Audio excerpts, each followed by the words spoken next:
Last game में आपने question पूछा था मतलब कि वो अल्टीमेट चीज़ क्या है जो तुम्हें मिल जाए तो मतलब और कुछ किसी का अर्थ नहीं है। टैंक पे बैठ के। हाँ, और वो ना मिले तो सब बेकार है वैसे। उसको मेरे को आंसर नहीं मिला लेकिन तब से अब तक आंसर नहीं मिला, लेकिन कुछ है जिसे पकड़े हुए हो। किसे?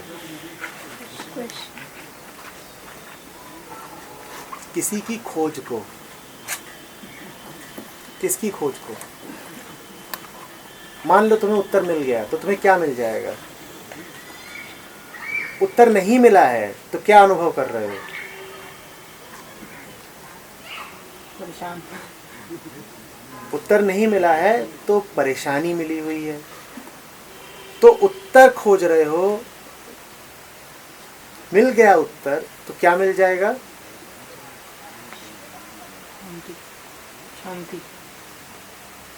और तब से अब तक उसे खोजे ही जा रहे हो। किसे खोजे जा रहे हो? शांति। किसे खोजे जा रहे हो? शांति। और मैं जवाब ना दूं तो 20 साल तक खोजते रहोगे।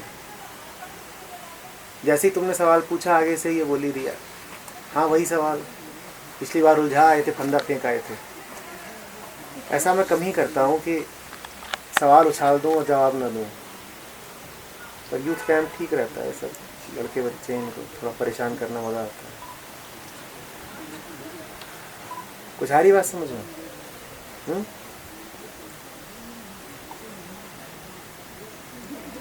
कई बार हमें क्या चाहिए ये जानने के लिए ये देख लिया करो कि किसके अभाव में बेचैन है।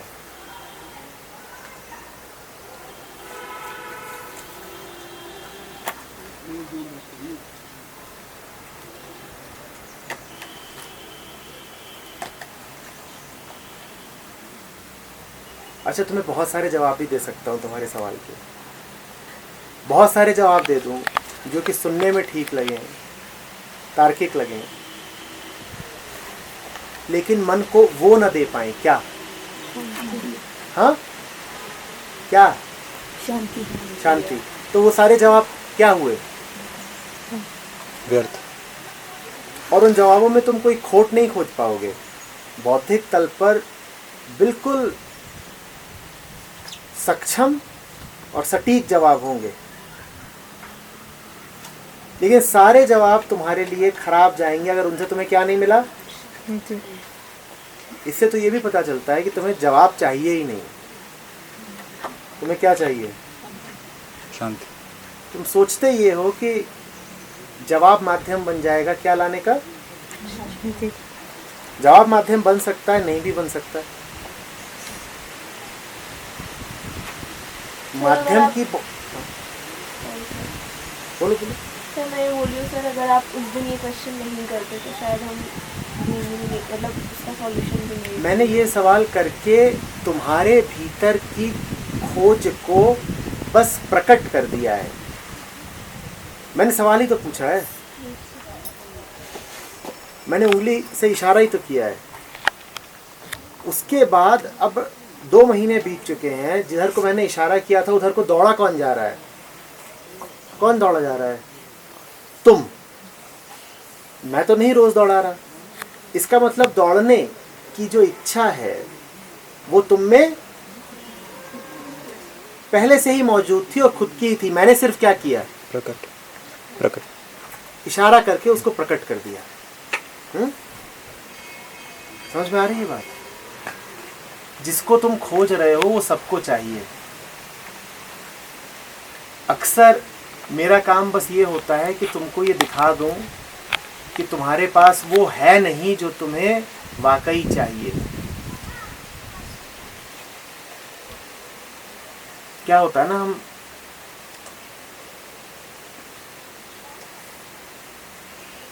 फॉल्स इक्विलिब्रियम्स में भी स्टेबल हो जाते हैं।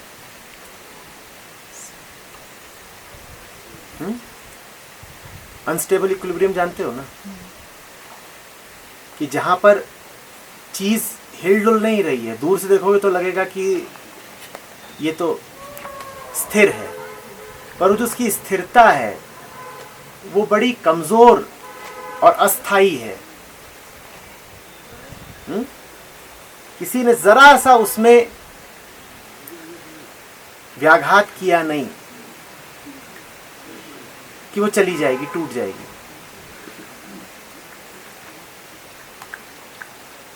मेरा काम होता है कि तुम्हें दिखा देना कि तुम जिस चीज को पक्का माने बैठे हो वो पक्की नहीं है। और जैसे ही तुमने ये देखा कि तुम कच्चे को पक्का माने बैठे हो, फिर तुम पक्के के पीछे निकल पड़ते हो खोजने। अब तुम्हें अगर ये पता चल गया कि तुम्हारे हर प्रयत्न, हर उपक्रम के पीछे तलाश शांति की ही है, और ये बात तुमने पी ली, ये बात बिल्कुल तुम्हारे खून में आ गई, तो तुम कुछ भी करोगे शांति का सौदा नहीं करोगे। तुम कहोगे बाकी सारी बातें एक तरफ, शांति एक तरफ। जो चीज मेरी गहरी शांति को भंग करती हो उसमें मैं उतरूंगा ही नहीं।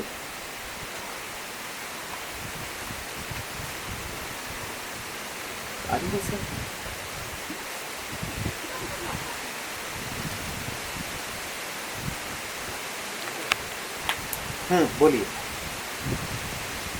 सर जैसे मतलब मेरे साथ काफ़ी टाइम से ऐसा हो रहा है, जैसे अगर मैं कुछ भी काम कर रही हूँ तो मेरे को डाउट होता है अपने आप पे, जबकि वो काम मतलब मेरे अकॉर्डिंग सही हो रहा है, रिजल्ट भी सही हो रहा है, बट फिर भी बार बार वो काम के बीच में भी डाउट होता है।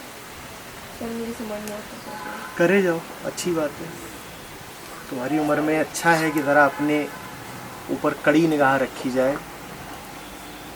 एक बार आश्वस्ति हो गई कि जिधर को भी जा रहे हैं ठीक ही जा रहे हैं, तो ये आश्वस्ति फिर आदत और ढर्रा बन जाती है।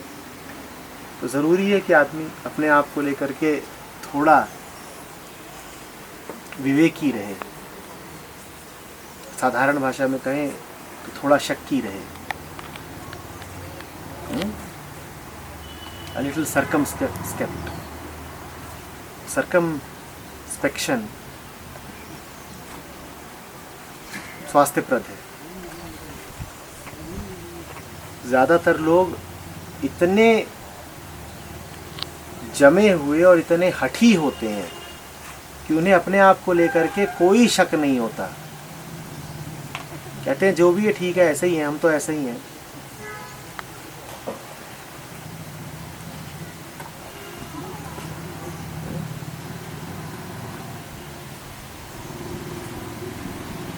जा तो ऐसे ही चलती है।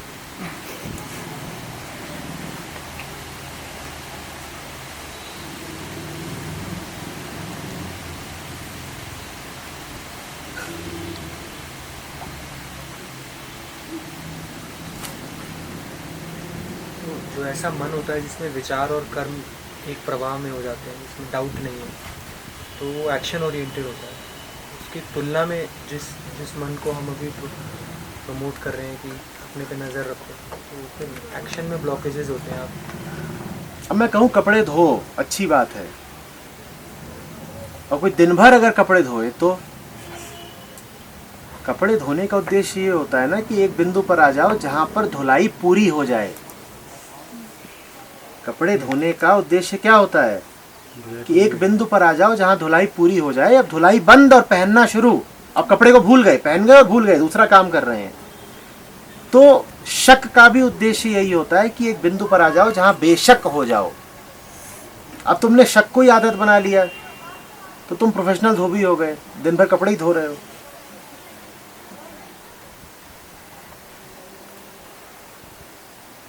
जी भाई साहब, आप क्या करते हैं? मैं शक करता हूं। आपका क्या धंधा है? शक करना। धंधा थोड़ी बना लेना है। मन संबंधित जितने काम हैं उनके बारे में एक बात पकड़ लो, उन्हें कभी न कभी खत्म हो जाना चाहिए। आत्मा अकेली है जिसमें कुछ हो जो चिरायु हो, कभी खत्म ना हो।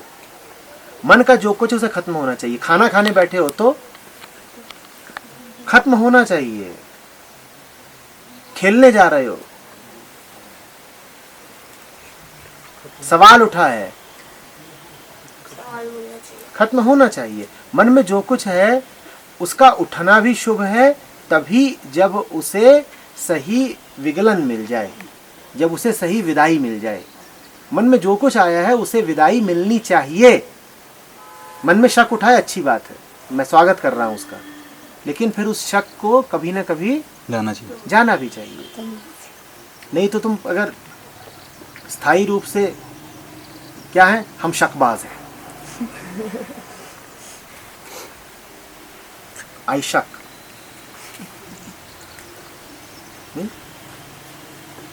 लाइफ शक्स।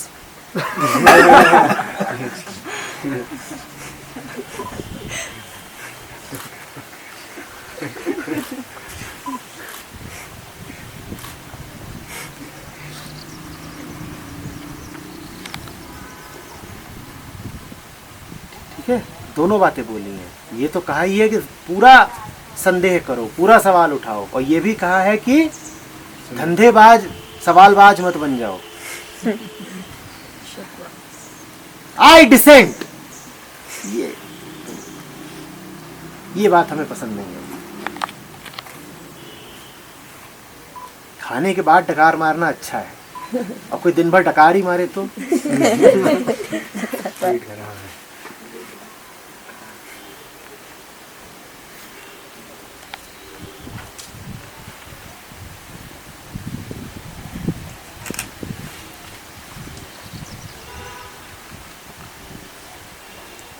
और सुनो एक सूत्र, जिस चीज से निपटना हो उसमें पूरी जान से घुस जाओ। शक से निपटना हो तो शक की अवहेलना मत करो, शक में पूरा घुस जाओ। फिर डरो मत, ये मत डरो कि घुसूंगा तो पता नहीं क्या बात सामने आ जाए, कौन से गड़े मुर्दे उखाड़ने पड़े, कौन सी बातें जो अभी तक गुप्त थीं वो जाहिर हो जाए। फिर डरो मत। अब अगर शक हो रहा है तो बात को पूरा उघेड़ दो, तभी शक से तुम्हें मुक्ति मिलेगी। नहीं तो फिर तुम शक को पाल लोगे और जिंदगी वहम में गुजारोगे।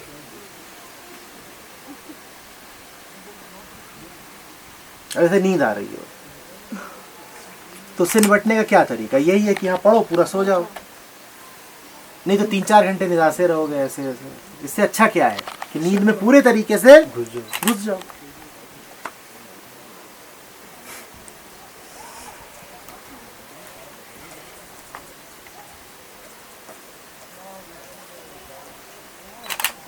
सिर्फ उदाहरण दे रहा हूँ।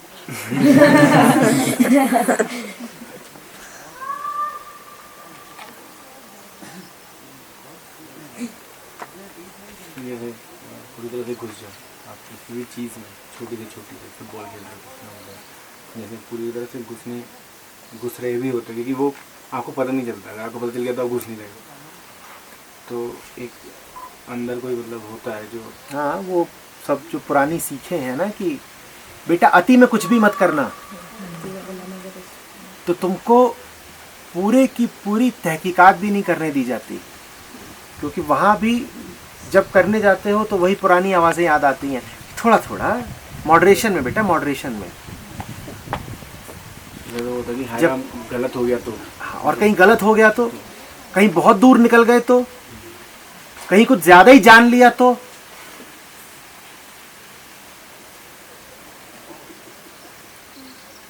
डरना नहीं है। अब अगर कीड़ा यहाँ बिलबिला ही रहा है तो फिर पूरी तहकीकात होगी, पूरा पता करेंगे बात क्या है। नहीं तो वो रहेगा, उसने फिर यहाँ पे घर बना लिया।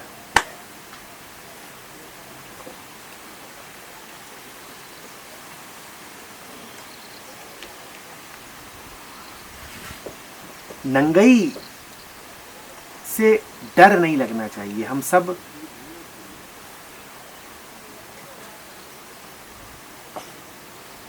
अनावृत हो जाने से, उघेड़े जाने से बड़ा कपते हैं, बहुत ज्यादा। मौत से ज्यादा बड़ा डर है हमें इस बात का कि कहीं हमें असलियत से रूबरू ना होना पड़े। असलियत बड़ी नंगी चीज है। हकीकत सामने आ जाए तो हमारी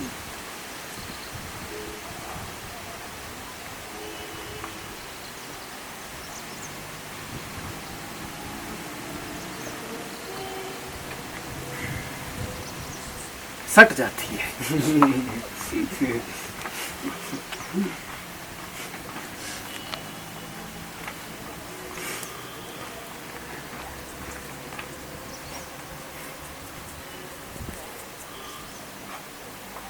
हम कहते हैं चीजों की शालीनता बनी रहनी चाहिए।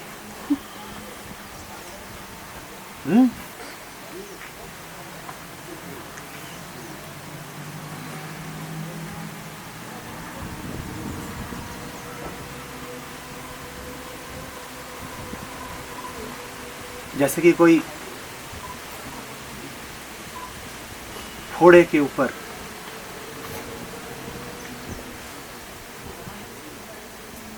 तितली का टैटू बनवाए,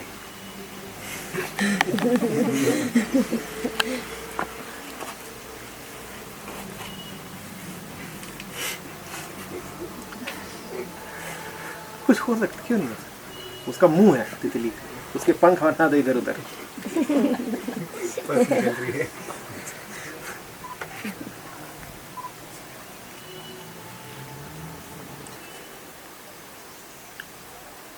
सबसे ज्यादा गंदगी और विकृति तुम वहीं पाओगे जहां चीजें ढकी हुई हैं। अभी पिछले 1 आध महीने से मैं सुबह सुबह खेलने जाता हूँ,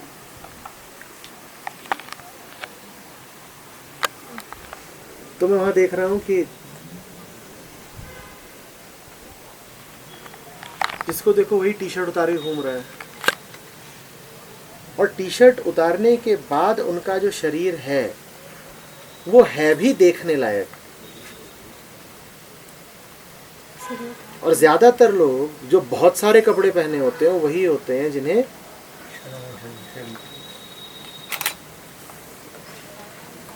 फिर मुझे यूरोप की याद आई। जिन देशों में बीच कल्चर है वहां संभावना बढ़ जाती है कि आपका शरीर बहुत भद्दा नहीं होगा,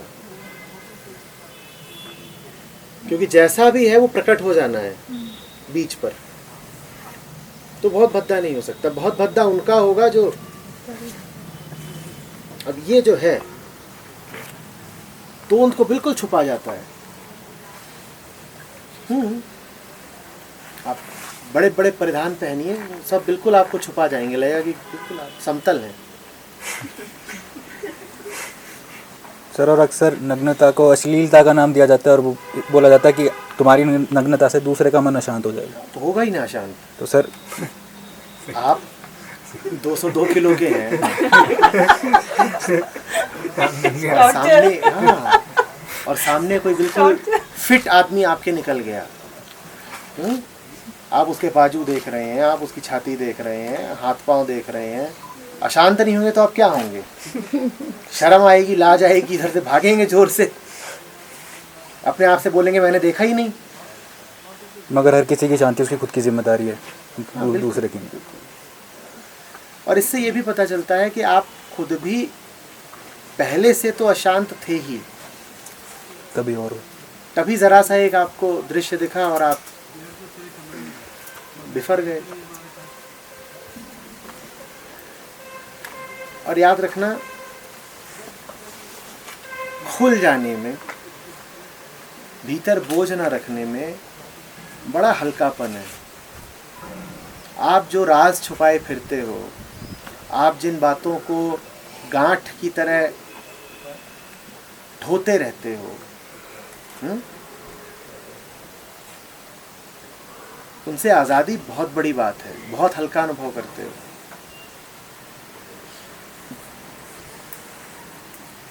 आप खेलने जाओ,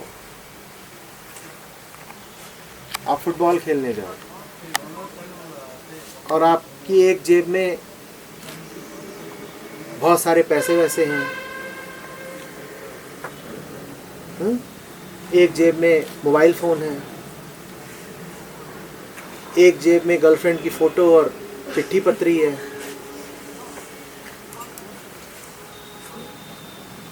एक जेब में दादा का वसीयतनामा और बहन की राखियां हैं। अब आप फुटबॉल कैसी खेलोगे? दौड़ के दिखाओ लकी, कैसे दौड़ेगा ये आदमी फुटबॉल में? कैसे दौड़ेगा? जल्दी बोलो, कैसे दौड़ रहा होगा? कौन करके दिखाएगा? हाँ,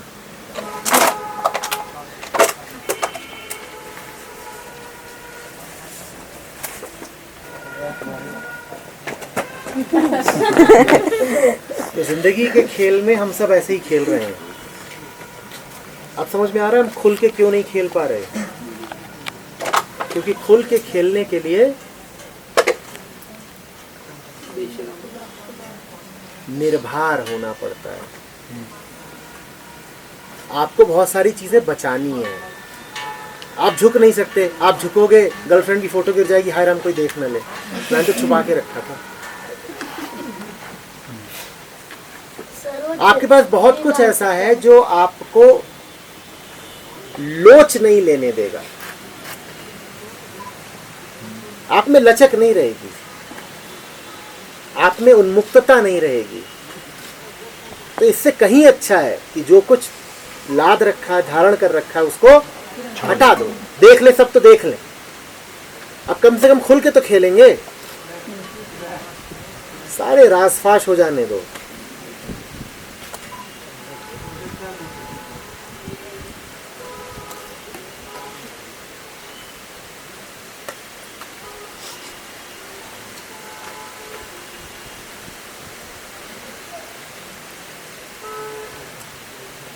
हम लोग वैन में जा रहे थे, बच्चे थे, एक छोटी सी वैन थी वो, तो उसमें सब बच्चे बैठे हैं।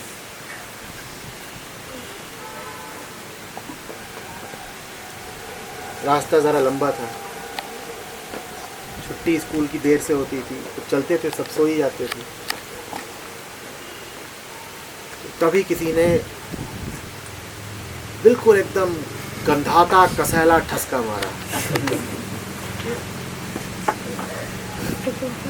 पूरी जो वैन थी दमदमा गई, पेंट का रंग बदल गया, ऐसा हुआ।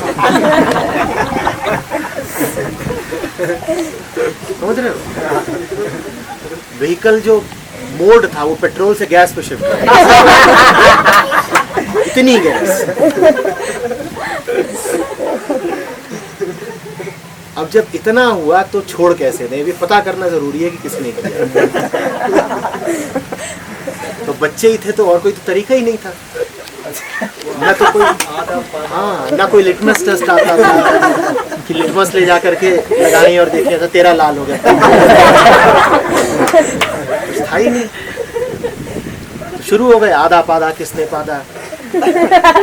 राम को भी इंक्लूड कर लिया सच के लिए। राजा जी की घोड़ी ने पादा टाए टू। अब इसमें कोई एक डेफिनेट, समझ रहे हो, आखिरी कंक्लूसिव रिजल्ट निकले ही नहीं।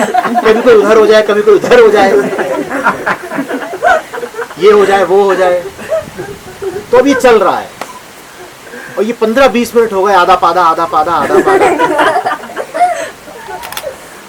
इतनी देर में आगे से ड्राइवर चिल्लाता है, अरे ये बंद कर दो, मैंने पादा। बात समझ रहे हो? क्या छुपाना यार, ये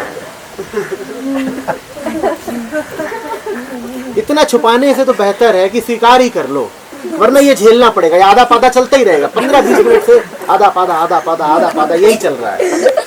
तो बंद करो ये। एक बार में ही मान लिया, किस्सा ही खत्म किया, अरे हमने किया था, जाओ।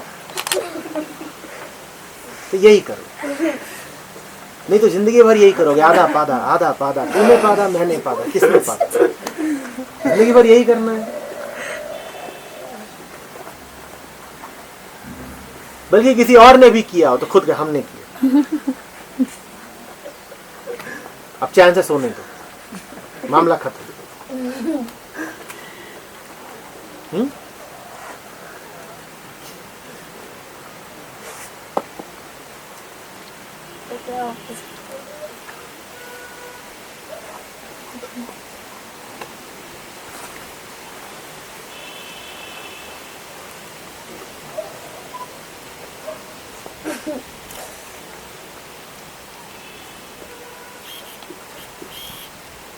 सर घूम फिर के चैन को कीमत हर बारी देते हैं और सीधे चैन को कीमत देना ध्यान है। हमारा हिसाब किताब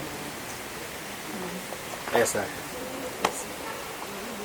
और घूम फिर कर भी जब चैन को कीमत दे रहे होते हैं तो ऐसा थोड़ी है कि हमने मान लिया है कि चैन को कीमत दे रहे हैं। घूम फिर कर कीमत देने का मतलब यही कि हम मान यही रहे हैं कि हम कीमत नहीं देते।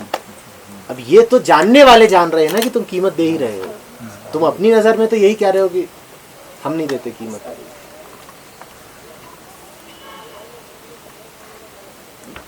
ऐसा तो हाल है कि जैसे मैं अंशु को कहूँ इधर आओ अंशु, तो अंशु कहे नहीं हम नहीं आ रहे आपकी तरफ, हम तो विपरीत जाएंगे। वो विपरीत जाना शुरू करे ऐसे ऐसे ऐसे ऐसे, और क्या हो फिर नतीजा आपके पास ही पहुंच और फिर यहाँ जाकर फिर भागे उल्टा जाए, फिर ऐसे ऐसे ऐसे ऐसे, फिर क्या हो फिर इधर आए।